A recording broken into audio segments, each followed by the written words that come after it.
നമസ്കാരം. എല്ലാവർക്കും എൻ്റെ ചാനലിലേക്ക് സ്വാഗതം.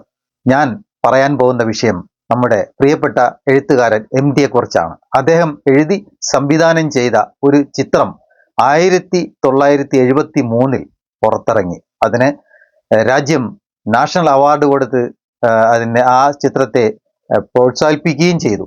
അപ്പോൾ അദ്ദേഹം എഴുതിയ കഥയും കൃതികളും ഇന്ന് ലോകമെമ്പാടും വളരെ ചർച്ചാ വിഷയമാണ്. നിലപാടിലേക്ക് സ്വാഗതം. ഞാൻ ഇന്ന് പറയുന്നത് MTയെ കുറിച്ചാണ്. MT എഴുതി സംവിധാനം ചെയ്ത് ആദ്യമായി അദ്ദേഹം സംവിധാനം ചെയ്ത ആദ്യത്തെ ചിത്രമാണ് നിർമാല്യം. ഞാനൊക്കെ അന്ന് ജനിച്ചു, പക്ഷേ സിനിമ കാണാനുള്ള പ്രാപ്തിയായിട്ടില്ല. വെറും 2 വയസ്സ് പ്രായം അങ്ങനെ ഉള്ളൂ. അപ്പോൾ സിനിമ കണ്ടിട്ടില്ല. അതിനുശേഷം ഇപ്പോ അദ്ദേഹം മരണപ്പെട്ടതിന് ശേഷമാണ് ഞാൻ ആ സിനിമ കാണാൻ ഇടയായത്. അതിനു മുമ്പ് പറയുവാനുള്ള ഈ വീഡിയോ ചെയ്യുവാനുള്ള ഒരു കാരണം, ഈ അടുത്ത സമയം എന്ന് പറഞ്ഞാൽ 2023 ഒരു സഹോദരി ഈ സിനിമയെക്കുറിച്ച്, അതായത് ഹിന്ദുക്കളെ ഉണർത്തുവാൻ വേണ്ടി സഹോദരി ഒരു വീഡിയോ ചെയ്തിരുന്നു. ആ വീഡിയോ ഞാൻ കണ്ടു. അദ്ദേഹം മരണപ്പെട്ടതിന് ശേഷമാണ് ഈ വീഡിയോ ഞാൻ കാണുന്നത്.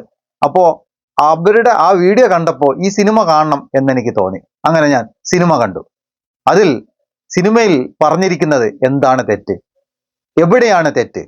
അവർ പറഞ്ഞത് ഹിന്ദുക്കളെ ഇകഴ്ത്തി ഇടിച്ചു താഴ്ത്തി പറഞ്ഞിരിക്കുന്നു, സിനിമയിൽ ചിത്രീകരിച്ചിരിക്കുന്നു. ദേവിയുടെ മുമ്പിൽ ദേവിയെ തുപ്പുന്നു. ഒരിക്കലുമല്ല. സഹോദരിക്ക് തെറ്റു പറ്റിയതാണ് എന്നെനിക്ക് തോന്നുന്നു. കാരണം ആ ചിത്രത്തിൽ അവർ പറയാൻ ഉദ്ദേശിക്കുന്നത് അന്നത്തെ ദാരിദ്ര്യം, തൊഴിലില്ലായ്മ, ഒരു കുടുംബം എങ്ങനെ പോകുന്നു എന്ന് നാം അറിയണം. അന്ന് ഈ പെങ്ങള് ജനിച്ചിട്ടുണ്ടോ എന്ന് എനിക്കറിയില്ല. ജനിച്ചവർക്കും അന്ന് ഒരു കുടുംബം നടത്തിക്കൊണ്ട് പോകുന്നവർക്കും അതിൻ്റെ ബുദ്ധിമുട്ടും കാര്യങ്ങളും അറിയാം. ഇന്ന് ഒരു ക്ഷേത്രമോ ഒരു പള്ളിയിൽ വികാരിയോ അല്ലെങ്കിൽ ഒരു പള്ളിയിലെ മോദീനോ ഒരു ഇമാമോ ആരുമാകട്ടെ, അവർ ഏത് തരത്തിലാണ് അന്നത്തെ ദാരിദ്ര്യം അനുഭവിക്കുന്നത്? ഇല്ലേ എന്ന് ചോദിച്ചാൽ ഉണ്ട്, ദാരിദ്ര്യം അനുഭവിക്കുന്നുണ്ട്. പക്ഷേ ആ സിനിമയിൽ പറഞ്ഞിരിക്കുന്ന ദാരിദ്ര്യം അനുഭവിക്കുന്നവരായി ആരെങ്കിലും ഇന്ന് നിലവിൽ ഏതെങ്കിലും ഒരു അമ്പലമോ പള്ളിയോ ചർച്ചോ ഉണ്ടോ? എവിടെയെങ്കിലും ഉണ്ടോ? ആരുമില്ല. ഇന്നെല്ലാം വളരെ എല്ലാവരും ഉയർന്ന രീതിയിൽ, അതായത് ദാരിദ്ര്യമില്ലാത്ത രീതിയിൽ ജീവിക്കുന്നവരാണ്. അതിൽ തർക്കമുണ്ടോ? ഏതെങ്കിലും ഒരു ക്ഷേത്രത്തിലെ പൂജാരി ദാരിദ്ര്യം അനുഭവിക്കുന്നുണ്ടോ? ഒരിക്കലും ഇല്ല. ഒരു പള്ളിയിലെ വികാരി ഏതെങ്കിലും ദാരിദ്ര്യം അനുഭവിക്കുന്നുണ്ടോ? ഒരിക്കലും ഇല്ല. അല്ലെങ്കിൽ ഒരു മസ്ജിദിലെ ഒരു ഇമാമോ മോദീനോ വളരെയധികം ദാരിദ്ര്യം അനുഭവിക്കുന്നുണ്ടോ? ഇല്ല. കാരണം അവർക്കിന്ന് ശമ്പളമുണ്ട്. പള്ളിയിൽ നിന്നോ അമ്പലത്തിൽ നിന്നോ അല്ലെങ്കിൽ ചർച്ചിൽ നിന്നോ അവർക്ക് ഒരു തുക, നിശ്ചിത തുക എല്ലാ മാസവും കിട്ടും. പക്ഷേ ഇതൊന്നും ഇല്ലാതിരുന്ന ഒരു കാലഘട്ടമായിരുന്നു 1970, 71 അല്ലെങ്കിൽ അതിനു മുമ്പോട്ടുള്ള കാലഘട്ടം. രാജാക്കന്മാരുടെ കീഴിലായിരുന്നല്ലോ സർവ്വതും പൊക്കുകൊണ്ടിരുന്നത്. അപ്പോ തുച്ഛമായി കിട്ടുന്ന നെല്ല്, ഈ വെളിച്ചപ്പാടെല്ലാം ഇന്ന് എവിടെയുണ്ട്? അങ്ങനെ വെളിച്ചപ്പാടുകളുണ്ടോ? ഇന്നത്തെ ഈ സമയത്ത് വെളിച്ചപ്പാടുണ്ടോ? വെളിച്ചപ്പാടുണ്ടെങ്കിൽ ഇത്തരത്തിൽ ഉള്ള ദാരിദ്ര്യം അനുഭവിക്കുന്ന വെളിച്ചപ്പാടുകളാണോ ഇപ്പോൾ ഉള്ള വെളിച്ചപ്പാട്? ആ സിനിമ കണ്ടാൽ നമുക്കത് മനസ്സിലാവും. ശരിക്കും ഒരു കുടുംബത്തിൽ സംഭവിക്കുന്ന ഈ അമ്പലത്തിൽ നിന്ന് കിട്ടുന്ന ചെറിയ ഒരു വരുമാനം കൊണ്ട്, ആ വരുമാനം എങ്ങനെയാണ് വരുമാനം പറയണത്? കുറച്ച് നെല്ല്, അത് നെല്ല് കുത്തി അരിയാക്കി അതിനെ കഞ്ഞി വെച്ച് കുടിക്കുന്നതാണ് അന്നത്തെ ജീവിതം. സ്ത്രീകൾക്ക് പുറത്തു പോയി ജോലി ചെയ്യാൻ പാടില്ലല്ലോ. അപ്പോ ആ സിനിമയിലെ ചില ഭാഗങ്ങൾ, അതായത് ഈ പെങ്ങള് പറയുന്ന വേറെ ചില കാര്യങ്ങളും ഉണ്ട്. അതായത് അദ്ദേഹം കുറച്ചു കാലം കഴിഞ്ഞപ്പോൾ, ഈ അടുത്ത സമയത്ത് ഈ പെങ്ങള് ഈ വീഡിയോ ചെയ്യുന്നതിന് മുമ്പ് KR ഗൗരി അമ്മയും നമ്മുടെ MTയും ദൈവവിശ്വാസികളായി വന്നു എന്നാണ് അവർ പറഞ്ഞു വരുന്നത്. KR ഗൗരി അമ്മയുടെ കാര്യം എനിക്കറിയില്ല. പക്ഷേ MT ഒരിക്കലും ഒരു ദൈവവിശ്വാസി അല്ലായിരുന്നില്ല. അദ്ദേഹം ദൈവവിശ്വാസി തന്നെയായിരുന്നു. അതുപോലെ അദ്ദേഹം എഴുതിയ കഥകൾ, കൃതികൾ, അദ്ദേഹം എഴുതിയ മറ്റ് ചിത്രങ്ങൾ, അതായത് ഈ നിർമാല്യം മുതൽ മമ്മൂക്കായെ വെച്ച് അവസാനം ചെയ്ത പഴശ്ശിരാജ വരെ ദൈവത്തെ അദ്ദേഹം നിന്ദിക്കുകയല്ല ചെയ്യുന്നത്, വന്ദിക്കുകയാണ് ചെയ്യുന്നത്.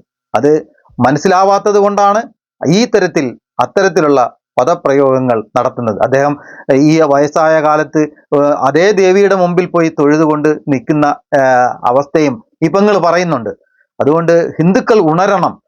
ഞാൻ ഒരു കാര്യം പറയട്ടെ, ഈ പറഞ്ഞ പെങ്ങളെ പറഞ്ഞ ഈ പെങ്ങള് പറയുന്ന അത്രയ്ക്കും ആ കാര്യങ്ങൾ അത്രത്തോളം വിവരമില്ലായ്മ ഉള്ള ഒരു വ്യക്തിയാണോ MT വാസുദേവൻ നായർ? നിങ്ങൾ കണ്ട നിങ്ങളുടെ ഈ ഈ ഹിന്ദു എന്ന് പറയുന്ന ആചാരത്തെ ഇകഴ്ത്തിക്കാട്ടാൻ അത്രയ്ക്കും ബോധവും വിവരവും ബുദ്ധിയും ഇല്ലാത്ത ഒരു വ്യക്തിയായിരുന്നു. ആയതുകൊണ്ടാണോ അദ്ദേഹത്തെ ലോകം മുഴുവനും ഇന്ന് അംഗീകരിക്കുന്നത്? എന്തിനായിരുന്നു ഇത്തരത്തിൽ ഈ ആ ഒരു വാക്ക് ഉപയോഗിച്ച് അദ്ദേഹത്തെ ഇടിച്ചു താഴ്ത്തി സംസാരിക്കുന്നത്? അതിന്റെ ആവശ്യമില്ല. അദ്ദേഹം ഒരു ദൈവവിശ്വാസി തന്നെയായിരുന്നു. പക്ഷേ ദൈവം അദ്ദേഹത്തിന്റെ ഉള്ളിലാണ്, അത് പുറത്ത് കാട്ടാൻ അദ്ദേഹത്തിന് അറിയില്ല. അദ്ദേഹത്തിന്റെ പെങ്ങള് തന്നെ, അതായത് ഓപ്പോള് തന്നെ പറയുന്നുണ്ടായിരുന്നു, വീട്ടിൽ പോലും അദ്ദേഹം ചിരിക്കാറില്ല. കമല സുരയ്യ കമല സുരയ്യ എന്ന എഴുത്തുകാരി ഒരിക്കൽ പറഞ്ഞിട്ടുണ്ട്, ചിരിക്കാൻ, അതായത് ഒരു റിപ്പോർട്ടർ അടുത്താണ്, ഏഷ്യാനെറ്റ് ആണെന്ന് തോന്നുന്നു, ആ റിപ്പോർട്ടർ അടുത്ത് അവർ പറയുന്നത്, നിങ്ങളൊന്നും അദ്ദേഹത്തിനോട് ചിരിക്കാൻ. സത്യത്തിൽ അദ്ദേഹം പാവമാണ് എന്ന് അവര് പറയുന്നു. MT വെറും ഒരു പാവമായിരുന്നു. പിന്നെ മമ്മൂക്ക പറയുന്ന പോലെ മറ്റുള്ളവരുടെ മുമ്പിൽ പിടിച്ചു നിൽക്കാൻ ചില മുഖംമൂടി എടുത്ത് സ്വയം അണിയുന്ന ഒരു പ്രകൃതം ഉണ്ടായിരുന്നു. പിന്നെ അതുപോലെ ആക്ഷേപിക്കുന്ന മറ്റൊരു കാര്യം ഉണ്ടായിരുന്നു. അതായത് അദ്ദേഹം 2ാം വിവാഹം കഴിച്ചു എന്നാണ് എല്ലാവരും ആക്ഷേപിക്കുന്നത്. മരണം അദ്ദേഹത്തെ കീഴ്പ്പെടുത്തി, ലോകത്തിലെ എല്ലാ ജീവജാലങ്ങളെയും മരണം കീഴ്പ്പെടുത്തും. അദ്ദേഹം തന്നെ പറഞ്ഞിട്ടുണ്ട്, മരണത്തെ വരവേൽക്കാൻ നാം എപ്പോഴും തയ്യാറായിരിക്കണം. അതുപോലെ അതിനുശേഷം, മരണപ്പെട്ടതിന് ശേഷം മറ്റു ചിലർ പറയുന്നുണ്ടായിരുന്നു, അദ്ദേഹത്തെ മരണം കൊണ്ട് ആരും വിശുദ്ധനാവുന്നില്ല എന്ന്.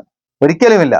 അദ്ദേഹത്തിന്റെ കുടുംബജീവിതത്തിൽ ഈ പുറത്ത് നിൽക്കുന്ന എനിക്കോ കാണുന്ന കാണികൾക്കോ എന്താണ് പ്രാധാന്യം? ആ കുടുംബജീവിതം വേണോ വേണ്ടേ എന്ന് തീരുമാനിക്കുന്നത് അവരാണ്. അദ്ദേഹം ആദ്യം ഒരു വിവാഹം കഴിച്ചു, അത് വേണ്ടാന്ന് വെച്ചു. അത് അദ്ദേഹത്തിന്റെ അദ്ദേഹവും അദ്ദേഹത്തിന്റെ കുടുംബിനിയുമായുള്ള സ്വരച്ചേർച്ചയിൽ അവർ സ്വയം വേണ്ടാന്ന് വെച്ച് പിരിഞ്ഞു പോയതാണ്. അതുപോലെ മറ്റൊരു സ്ത്രീയെ വിവാഹം കഴിച്ചാണ് ബാക്കി ശിഷ്ടകാലം അദ്ദേഹം ജീവിച്ചത്. അപ്പോൾ അവിടെയും നാം ഓർക്കേണ്ടതായിട്ടുണ്ട്. അതുകൊണ്ട് ഒരാളിനെ ഇകഴ്ത്തിയും താഴ്ത്തിയും പറയുമ്പോൾ നമ്മൾ ഒന്ന് ചിന്തിക്കുന്നത് നന്നാണ്. ഒരിക്കലും ഹിന്ദു ഉണരണം, മുസ്ലിം ഉണരണം, ക്രിസ്ത്യാനി ഉണരണം എന്നൊക്കെ പറഞ്ഞ് ആൾക്കാരുടെ ഇടയിൽ ഒരു വല്ലാത്ത മനോഭാവം സൃഷ്ടിക്കുന്ന ഇത്തരം സ്വഭാവമുള്ള നിങ്ങളൊക്കെയാണ് യഥാർത്ഥത്തിൽ അങ്ങനെ ഒരു വല്ലാത്ത മനസ്സിന്റെ ഉടമകൾ. ഒരിക്കലും അങ്ങനെ പറയാൻ പാടില്ല, അത് തെറ്റാണ്. കാരണം നാം എല്ലാം മനുഷ്യരാണ്. നാരായണ ഗുരു പറഞ്ഞതുപോലെ മനുഷ്യൻ ഏതായാലും മതം ഏതായാലും മനുഷ്യൻ നന്നായാൽ മതി എന്ന് പറഞ്ഞ എത്രയോ അർത്ഥവത്തായ കാര്യങ്ങളാണ് ഇന്ന് നമ്മുടെ ഇടയിൽ നടന്നുകൊണ്ടിരിക്കുന്ന കാര്യങ്ങൾ പോലും അതാണ്. അവർക്ക് മനുഷ്യനല്ല പ്രാധാന്യം, ജാതിയും മതവുമാണ്. പലതരത്തിലുള്ള വിദ്വേഷങ്ങൾ നിറഞ്ഞ പ്രസംഗങ്ങളാണ്, വിദ്വേഷങ്ങൾ നിറഞ്ഞ പ്രവൃത്തികളാണ്. ഇതാണ് ഇന്ന് മനുഷ്യരുടെ ഇടയിൽ നടന്നുകൊണ്ടിരിക്കുന്നത്. അപ്പോ പെങ്ങള് പറയുന്നതും നിർമാല്യം എന്ന സിനിമയുടെ ചില ഭാഗങ്ങളും ഞാൻ ഈ വീഡിയോയിൽ ഉൾപ്പെടുത്തുകയാണ്. മറ്റൊന്ന് പറയട്ടെ, നിങ്ങൾ ആദ്യമായാണ് നിങ്ങൾ എൻ്റെ ചാനൽ കാണുന്നതെങ്കിൽ തീർച്ചയായും നിങ്ങൾ സബ്സ്ക്രൈബ് ചെയ്യണം, ബെല്ലൈക്കൻ അമർത്തണം, നിങ്ങളുടെ വിലയേറിയ കമന്റുകൾ രേഖപ്പെടുത്തണം. അപ്പോ ഈ പെങ്ങള് പറയുന്നത് എന്താണെന്ന് നമുക്കൊന്ന് കേൾക്കാം. അതിനു മുമ്പ് നിർമാല്യം എന്ന ചിത്രത്തിന്റെ ചെറിയ ഭാഗം. അതേ, നമസ്കാരം, ഞാൻ ലക്ഷ്മി കാണത്ത്. നമ്മളെല്ലാവരും കഴിഞ്ഞ ദിവസം ഒരു കാഴ്ച കണ്ടു കാണും. നിർമാല്യം എന്ന ചലച്ചിത്രത്തിന് കാരണമായ കഥ എഴുതിയ കഥാകാരൻ, ദേവിയെ നിന്ദിച്ചിട്ടുള്ള കഥാതന്തുവിന് കാരണക്കാരനായ കഥാകാരൻ ഒടുവിൽ അതേ ദേവീക്ഷേത്രത്തിന് മുന്നിൽ തൊഴുകയോടെ എത്തിയ കാഴ്ച. ഹിന്ദുധർമ്മത്തെ പരമാവധി അധിക്ഷേപിക്കുക, അപകീർത്തിപ്പെടുത്തുക, ഒടുവിൽ വൃദ്ധരാകുമ്പോൾ അതേ ഹിന്ദുധർമ്മത്തിൽ അഭയം പ്രാപിക്കുക എന്നുള്ളത് ചില ഹിന്ദുവിരുദ്ധ വിപ്ലവ പ്രസ്ഥാനത്തോട് ചേർന്ന് പ്രവർത്തിക്കുന്നവരിൽ കാണുന്ന ഒരു പ്രവണതയാണ്. ഒരുപാട് ഹിന്ദുധർമ്മത്തെ അധിക്ഷേപിച്ചിട്ടുള്ള പല വ്യക്തികളും ഇന്ന് രാമായണം വായിക്കുകയും ചക്കുളത്തുകാവിലെ നാരീപൂജയ്ക്ക് 90-ാം വയസ്സിൽ ഇരിക്കുകയും ചെയ്യുന്ന കാഴ്ച നമ്മൾ കണ്ടിട്ടുണ്ട്. ഗൗരിയമ്മയുടെ കാഴ്ച നമുക്കെല്ലാം ഓർമ്മ കാണും. സാക്ഷാത് അനുഭവദൃഷ്ടോ ന ശ്രുതോ ന ഗുരുദർശിതോ എന്നാണ് പ്രമാണം. ആരെങ്കിലും പറഞ്ഞതുകൊണ്ടോ എന്തെങ്കിലും വായിച്ചതുകൊണ്ടോ അല്ല ഒരു വ്യക്തി ഈശ്വരവിശ്വാസിയായി മാറുന്നത്. അത് ഓരോരുത്തരുടെയും അനുഭവമാണ്. ഇത്തരം അനുഭവങ്ങളിൽ നിന്നും ഹിന്ദു സമൂഹത്തെ തടഞ്ഞിരുന്നവരാണ് ഇന്ന് സ്വയം വിശ്വാസികളായി, ഈശ്വരവിശ്വാസികളായി മാറുന്നത്. അതുകൊണ്ട് തന്നെ ഇത്തരക്കാരുടെ കഥകളിലും കലാസൃഷ്ടികളിലും ഒന്നും പെട്ടുപോകാതെ ഇനിയെങ്കിലും ഹിന്ദു സമൂഹം ബോധവാന്മാരാകുക. അതിനെക്കുറിച്ചിട്ടെല്ലാമാണ് ഈ വീഡിയോ. ദേവി ക്ഷേത്രത്തിന് മുൻപിൽ തൊഴുതു കുമ്പിട്ട് നിൽക്കുന്ന MT വാസുദേവൻ നായരെ കാണുമ്പോൾ കാലത്തിന്റെ കാവ്യനീതിക്ക് ഒരു നമസ്കാരം പറയാൻ തോന്നുന്നില്ലേ? ഇത് ദേവിയുടെ മായ. സമസ്ത അപരാധങ്ങളും പൊറുക്കണേ എന്ന് പറഞ്ഞുകൊണ്ട് ദേവിയുടെ മുന്നിൽ പത്നി സമേതനായി നിറകണ്ണുകളോടെ നിൽക്കുന്ന ആളിനെ നമ്മൾ അറിയും. MD വാസുദേവൻ നായർ. ചെറുപ്പത്തിന്റെ ചോരത്തിളപ്പിൽ അന്തംഗമികളുടെ ഇടയിൽ ആദരവും സ്ഥാനമാനങ്ങളും കിട്ടാനാവാം. ദേവിയുടെ ആചാരങ്ങളെ കഥയിലൂടെ സിനിമയിലൂടെ കാർക്കിച്ചു തുപ്പിയ ആളാണ് ഇദ്ദേഹം. ഏത് ദേവി? ഇദ്ദേഹം കരഞ്ഞു കുമ്പിട്ട് നിൽക്കുന്ന അതേ ദേവി. നിർമാല്യം എന്ന സിനിമ നമ്മളിൽ പലരും കണ്ടു കാണും. ഇദ്ദേഹം എഴുതിയ പള്ളിവാളും കാൽച്ചിലമ്പും എന്ന കഥയുടെ ചലച്ചിത്ര ആവിഷ്കാരമാണ് ഈ ചിത്രം. കഥാന്ത്യത്തിൽ ദേവിയുടെ വിഗ്രഹത്തിന് മുന്നിൽ കാർക്കിച്ച് അത് പറയാൻ പോലും എനിക്ക് പറ്റുന്നില്ല. കാരണം ഞാനും ഒരു ഭക്തയാണ്.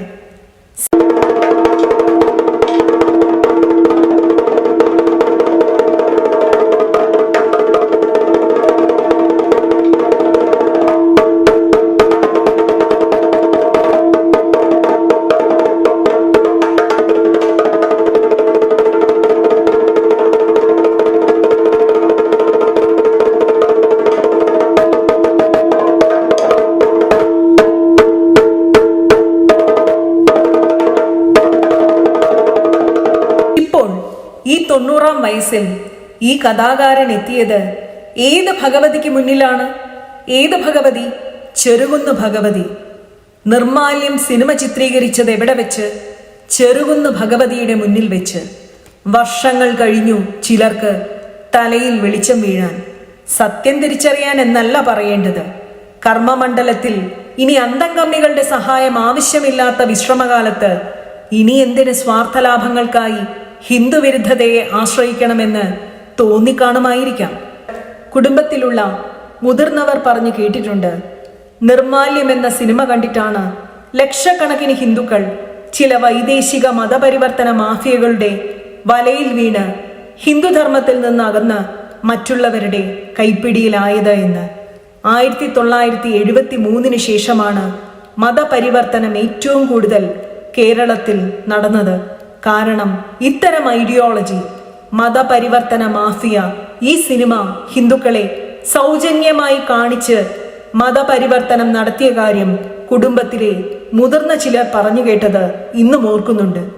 സമൂഹത്തെ സ്വാധീനിക്കുന്ന ഏറ്റവും ശക്തമായ ഒരു കലാമാധ്യമമാണ് സിനിമ എന്നത്. ഹിന്ദുവിരുദ്ധ സിനിമകൾക്ക് എന്തുകൊണ്ടാണ് കേരളത്തിൽ മാത്രം ഇടത് വലത് രാഷ്ട്രീയ പ്രസ്ഥാനക്കാർ ഇത്രയും പിന്തുണ കൊടുക്കുന്നത് എന്നത് മനസ്സിലാക്കാമല്ലോ. വെറും വഴിപാട് മാത്രം, വേറൊന്നുമില്ല. എന്നിട്ടും ചോര വീഴ്ത്തണം. വേണ്ടാന്ന് വിചാരിച്ചാലും അവിടെ എത്തുമ്പോ ഒക്കെ നടക്കും.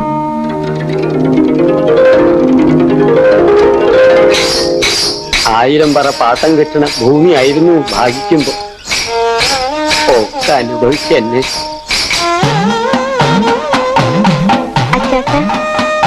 ആളുകളുടെ മനസ്സ് എങ്ങനെ അറിയാ?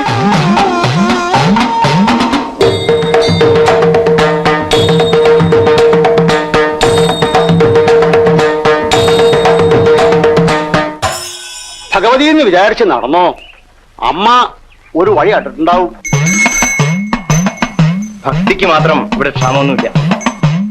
പൂജ മുട്ടാണ്ട് ഇതുവരെ പോയി.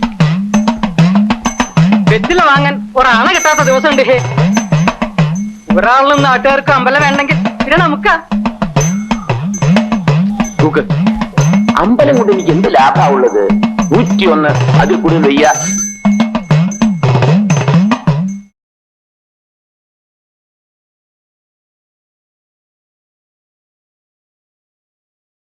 സന്തോഷിക്കാറുണ്ട്. അധ്വാനത്തിൻ്റെ ഫലമായിട്ട് കിട്ടിയിട്ടുള്ള കുറേ അവാർഡ്സും ഒക്കെ പറ്റി ശരിക്കും അധ്വാനിച്ചിട്ടുള്ള എഴുത്തുകാരനാണ്, മടിയനല്ല. Quite proud of. May be ഞങ്ങളൊക്കെ ഒരു നാട്ടുകാരായതുകൊണ്ടും എനിക്ക് ചെറുപ്പത്തിൽ കണ്ട് പരിചയമുള്ളതുകൊണ്ടും I am proud of him. വാസ്തവത്തിൽ ഒരു സഹോദരനെ പോലെ തന്നെയാണ് മനസ്സിൽ കാണുന്നത്. കരയിപ്പിച്ചു, കുറേ കരയിപ്പിച്ചു എന്ന് പറഞ്ഞാൽ ഹാർട്ടിൻ്റെ അവിടെ പിടിച്ചിട്ട് ഒന്ന് സ്ക്വീസ് ചെയ്തു. ഒരു നനഞ്ഞ തോർത്ത് കൊണ്ട് എടുത്തിട്ട് പിഴിഞ്ഞിട്ട് വെള്ളം കളയണ മാതിരിയാണ് എംടിയുടെ കഥയുടെ ഇഫക്റ്റ് പെണ്ണുങ്ങളുടെ ഹൃദയത്തിൽ. എനിക്ക് ആ വിലാസിനിയുടെ ഒരു കഥ അല്ലേ എന്താ കുട്ടിയടുത്തി, അത് തോന്നിയിട്ടുണ്ട്.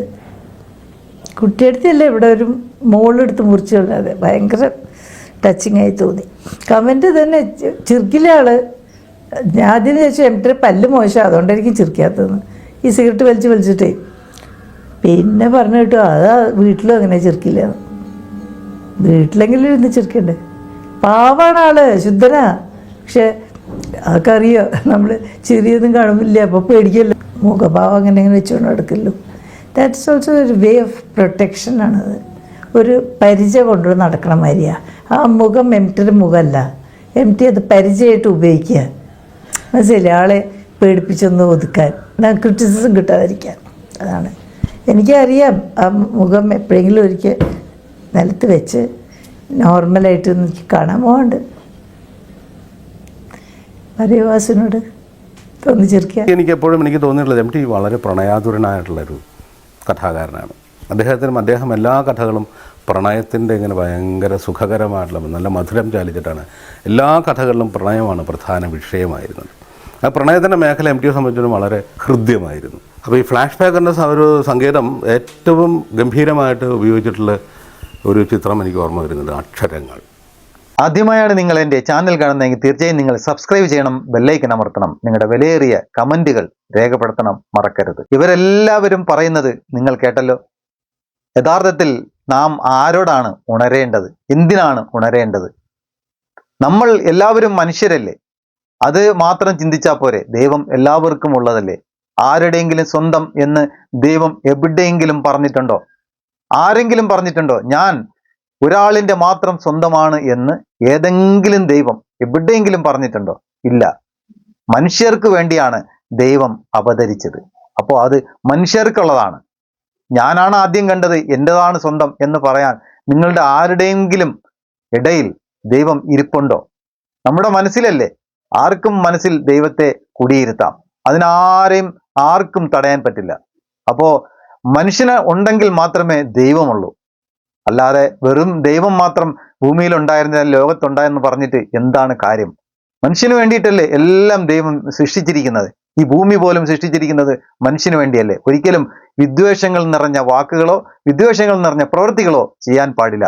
തൽക്കാലം ഞാൻ എൻ്റെ വീഡിയോയുടെ അവസാനിപ്പിക്കുകയാണ്. എല്ലാവർക്കും നന്ദി, നമസ്കാരം.